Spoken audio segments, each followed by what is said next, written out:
అలా నుంచోకూడదు, పెద్దవాళ్ళకి respect.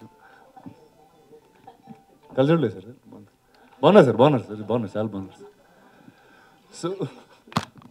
So ఇలాంటి ఇందాకే బ్రహ్మాజీ గారిని అడిగా, సార్ ఎందుకు సార్ మీకు ఇలా అనిపించింది ఇలాంటి సినిమా చేయాలని, అంటే నా ఇమేజ్ మార్చుకుందాం అనుకుంటున్నాను అని నాతో అన్నారు ఇందాక. సో సార్ డెఫినెట్గా మీ ఇమేజ్ దీంతో 100% మారుతుంది. అండ్ అదే నాకు ఫాదర్గా చేయాల్సిన ఆయన సన్గా చేయడం అనేది చాలా ఇంట్రెస్టింగ్ ఉందండి చూడడానికి. But first wishing you all the very best అండి. అంటే ఇలాంటి తెలుగులో ఇలాంటి రెగ్యులర్కి భిన్నంగా ఉండే జానర్స్, ఒక కల్చర్ని చూపించే జానర్స్ రావడం అనేది I think I'm very excited as an audience always for cinema like this. So I'm wishing the entire team all the very best. Brahmaji గారు థ్యాంక్ యూ అండి, thank you for inviting me and having me here. ఈ సినిమాకి chief గెస్ట్లు అందరూ బిజీగా ఉన్నారు, industry మొత్తం. Chief గెస్ట్లు ఎవరు ఖాళీ లేరు. యాక్చువల్గా పాపం తిరువురు ప్రొడ్యూసర్ గారు ఫ్రెండ్ అంటే వచ్చాడు. ఈ లోపల రామానాయుడు గారి స్టూడియోలో కూడా పైన ఇప్పుడే తెలిసింది నాకు, ఈ ఈవెంట్కి వచ్చినప్పుడు కారు పార్క్ చేస్తుంటే పైన రానా గారు ఉన్నారు, వాళ్ళ ప్రెస్ మీట్ ఇప్పుడే అయిందన్నారు.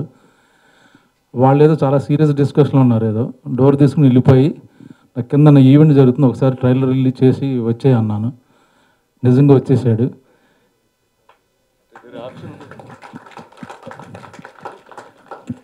కొడతారో లేదు చూశాను, కొట్టాల్సిందే. ఎందుకంటే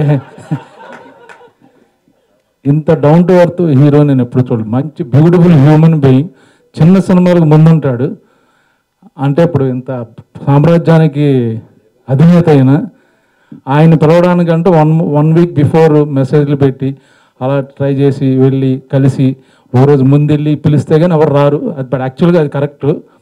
బట్ డోర్ ఓపెన్ చేసి కింద ఈవెంట్ జరుగుతుందంటే వచ్చేసాడంటే long live, love you dear, God bless you. ఇప్పుడు రానా గారిని పంపించేస్తాను, ఆయన మీటింగ్లో ఉన్నారు, తీసుకొచ్చాను.